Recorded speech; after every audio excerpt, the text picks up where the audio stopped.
12 ফেব্রুয়ারি পুরো ভোট, নতুন করে বিজ্ঞপ্তি জারি করল রাজ্য নির্বাচন কমিশন। হাইকোর্টের পরামর্শ অনুযায়ী ভোটের দিন পিছিয়ে দিল কমিশন। শিলিগুড়ি, বিধাননগর, আসানসোল, চন্দননগর 4 জায়গায় 12 ফেব্রুয়ারি পুরো ভোট হবে। অরূপ দত্ত আমার সঙ্গে রয়েছেন। অরূপ, যে ভোটের প্রস্তাবনা ছিল এবং আদালতে যে বিষয়টা নিয়ে একটা পরিস্থিতি তৈরি হয়েছিল ভোট পিছনোর, সেই জায়গা থেকে আজকে কমিশন সিদ্ধান্ত নিল যে 12ই ভোট হবে 12ই ফেব্রুয়ারি, অর্থাৎ 22শে জানুয়ারির যে ভোট সেই ভোটের দিন পিছিয়ে হলো 12ই ফেব্রুয়ারি। এ ব্যাপারে আদালত স্পষ্ট কমিশনকে নির্দেশ দিয়েছিল যে তারাই সিদ্ধান্ত নিক।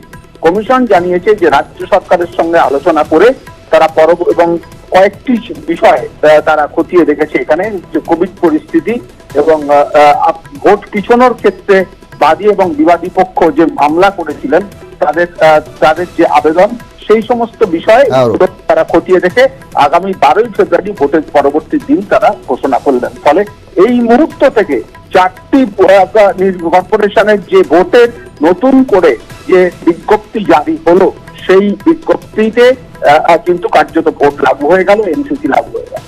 ধন্যবাদ অরূপ।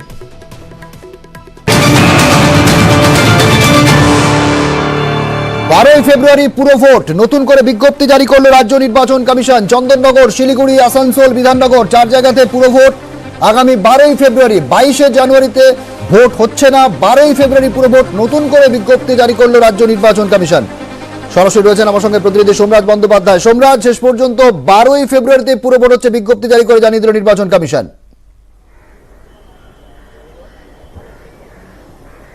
তবে তোমাকে একটু সংশোধন করে দিই, নতুন করে কোনো কমিশন বিজ্ঞপ্তি জারি করেনি। 28শে ডিসেম্বর রাজ্য নির্বাচন কমিশন যে বিজ্ঞপ্তি জারি করেছিল সেই বিজ্ঞপ্তিকেই মডিফাই করেছে কমিশন। এই মডিফাই কেন করলো কমিশন? এর পিছনে 4টে কারণ রয়েছে। প্রথমত আদালতের রায়, দ্বিতীয়ত রাজ্যের সার্বিক পরিস্থিতি, তৃতীয়ত বিভিন্ন রাজনৈতিক দলগুলির আবেদন, চতুর্থত রাজ্যের পরামর্শ। এই 4টি কারণে 28শে ডিসেম্বর রাজ্য নির্বাচন কমিশন যে অর্ডার করেছিল, নোটিফিকেশন করেছিল, সেই নোটিফিকেশনকে মডিফাই করলো, অর্থাৎ সংশোধন করলো কমিশন। যেহেতু কলকাতা হাইকোর্ট 48 ঘন্টার সময়সীমা দিয়েছে, সেই 48 ঘন্টার সময়সীমা আগামীকাল সকালে শেষ হচ্ছে, কিন্তু তার আগেই নোটিফিকেশনটাকে মডিফাই করে কমিশন জানিয়ে দিল যে 22শে জানুয়ারি নয় 12ই ফেব্রুয়ারি ভোট হবে। নোটিফিকেশন মডিফাই কেন করলো কমিশন? তার কারণ বিভিন্ন রাজনৈতিক দলগুলি এখনো পর্যন্ত প্রচার কর্মসূচি করছে, সেই প্রচার কর্মসূচিতে কিন্তু তাদের কোনো বাধা নেই। পাশাপাশি মোড অফ কন্ডাক্ট, অর্থাৎ যে বিধিনিষেধ জারি থাকবে, সেই বিধিনিষেধ কিন্তু 12ই ফেব্রুয়ারি পর্যন্ত, অর্থাৎ ভোট পর্যন্ত চালু থাকবে। তার জন্যই কমিশনের ভাষায় এটাকে মডিফাই করা হলো, নতুন করে কোনো বিজ্ঞপ্তি নয়। কমিশন যে বিজ্ঞপ্তি কিছুক্ষণ আগেই জারি করেছে, সেই বিজ্ঞপ্তিতে হাইকোর্টের অর্ডারকে যেমন উল্লেখ করেছে, তেমনি বিভিন্ন রাজনৈতিক দলগুলির আবেদনকে উল্লেখ করেছে। পাশাপাশি রাজ্য নির্বাচন কমিশনকে জানিয়েছে যে তারা ভোট পিছলে রাজ্যের কোনো আপত্তি নেই, সেটিকেও যেমন উল্লেখ করেছে, তেমনি 28শে ডিসেম্বর রাজ্য নির্বাচন কমিশন যে নোটিফিকেশন করেছিল সেটিকেও উল্লেখ করেছে কমিশন। অর্থাৎ সব মিলিয়ে 28শে ডিসেম্বরের যে নোটিফিকেশন, সেই নোটিফিকেশনকে মডিফাই করলো। প্রচারের ক্ষেত্রে বিভিন্ন রাজনৈতিক দলগুলির কাছে কোনো বাধা নেই, কিন্তু রাজ্য নির্বাচন কমিশন দফায় দফায় যে সমস্ত নির্দেশিকা জারি করেছে বিভিন্ন রাজনৈতিক দলগুলির জন্য প্রচার কর্মসূচির ক্ষেত্রে বর্তমান কোভিড পরিস্থিতিকে মাথায় রেখে, সেই নির্দেশিকাগুলি বহাল থাকছে। সম্প্রতি রাজ্য নির্বাচন কমিশন কোভিড পরিস্থিতিকে মাথায় রেখে যে জমায়েত থেকে শুরু করে বিভিন্ন মিছিল থেকে শুরু করে, অর্থাৎ একাধিক বিধিনিষেধ জারি করে যে সমস্ত নির্দেশিকা জারি করেছে, সেগুলিও বহাল থাকছে। রাজ্য নির্বাচন কমিশন জানিয়ে দিয়েছে এই যে রাজ্য নির্বাচন কমিশনের তরফে প্রচার সংক্রান্ত যে নির্দেশিকা, সেই নির্দেশিকাগুলি মেনে চললে প্রচার কর্মসূচিতে কোনো বাধা নেই। অবশ্যই মনোনয়নের ক্ষেত্রেও কোনো রকম পরিবর্তন থাকছে না, তাহলে মানে নতুন করে কোনো মনোনয়ন প্রত্যাহার বা মনোনয়ন জমা এসব ব্যাপারও থাকছে না? একদমই নয়, শুধুমাত্র দিনটি বদল করা হয়েছে। তার জন্যই তোমাকে বলছিলাম যে 28শে ডিসেম্বর রাজ্য নির্বাচন কমিশন যে নোটিফিকেশন করেছে সেটি শুধুমাত্র মডিফাই করলো, অর্থাৎ সংশোধন করলো। কোন জায়গায় সংশোধন? শুধুমাত্র দিন বদলের সংশোধন, আর বাকি সবকিছু অপরিবর্তিত থাকছে। অর্থাৎ এতদিন পর্যন্ত রাজ্য নির্বাচন কমিশন যে পদ্ধতিতে ভোট পরিচালনা করে এসেছে, সেই পদ্ধতি পর্যন্ত বজায় থাকবে, কোনো পরিবর্তন নয়, শুধুমাত্র দিনটি পরিবর্তন। কেন দিনটি পরিবর্তন? সার্বিক পরিস্থিতি, করোনার সার্বিক পরিস্থিতি, হ্যাঁ। দ্বিতীয়ত হচ্ছে বিভিন্ন রাজনৈতিক দলগুলির আবেদন, তৃতীয়ত হচ্ছে আদালতের রায়, আদালত যে গতকাল রায় দিয়েছিল সেই সব বিষয়গুলিকে উল্লেখ করেই শুধুমাত্র দিন পরিবর্তন করেছে। একেবারে। 22শে জানুয়ারির বদলে 12ই ফেব্রুয়ারি ভোট হবে 4টি পুর নিগমে, সকাল 7টা থেকে বিকেল 5টা।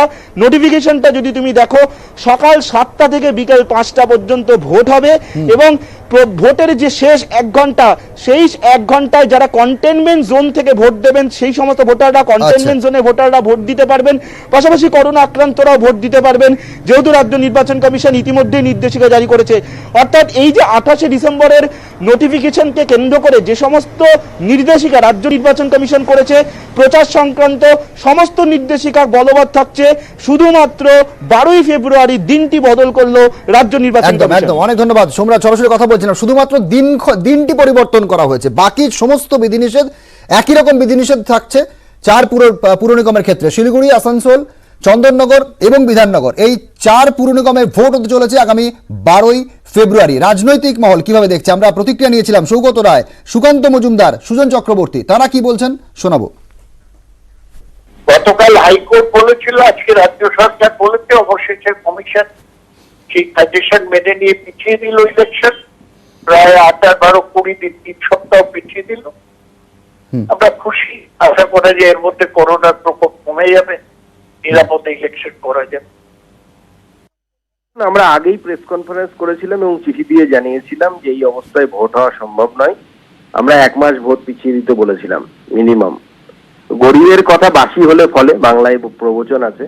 আশ্চর্যজনকভাবে আমাদের দাবির পর তৃণমূল কংগ্রেসের সর্বভারতীয় সাধারণ সম্পাদক অভিষেক বন্দ্যোপাধ্যায়েরও মনে হয়েছিল যে ভোট পিছিয়ে দেওয়া প্রয়োজন, এবং তারপরে নির্বাচন কমিশন এখন এই সিদ্ধান্তের দিকে এগোলো কিনা আমাদের তা জানা নেই।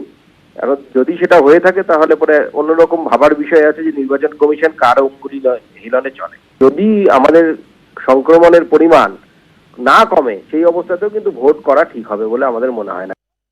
তৃণমূল সিদ্ধান্ত করে জানিয়েছে যে 2 সপ্তাহ পর, ফলে কোর্ট কি বললো না বললো সেটা বিষয় নয়। 22 জানুয়ারির পরে 2 সপ্তাহ 2.5 সপ্তাহের মাথায় 12 তারিখে যেহেতু তৃণমূল করতে চায়, অতএব সেই অনুযায়ী নির্বাচন কমিশন লাফিয়ে উঠেছে। তৃণমূল না বললে, তৃণমূল বলার আগে পর্যন্ত নির্বাচন কমিশন চুক্তি করেছিল। কোর্ট কি বললো, মানুষ কি বললো, বিরোধীরা কি বললো, সবাই মিলে, আরে আমরা তো কবে বলেছিলাম যে 22 জানুয়ারি করাটা কেন সমীচীন হবে না, সেটা তো নির্বাচন কমিশন বোঝেনি বা বুঝতে চায়নি। গতকাল তৃণমূল বলার পর থেকে একটু নড়ে চড়ে বসেছে, এটা বোঝা যাচ্ছে যে আসলে সরকারের কথায় চলাটাই নির্বাচন কমিশনের কাজ। ভোট লুট করবে তৃণমূল, সিল মারবে কর্পোরেশন। এখন ওরা সেই মনোভাবে থাকবে কিনা সেটা ওরা বলতে পারবে, কিন্তু যদি এরকম মনোভাব নেয় তাহলে মানুষ সেটাকে কখনোই গ্রহণ করবে না। পুরো ভোট হচ্ছে আগামী 12ই ফেব্রুয়ারি।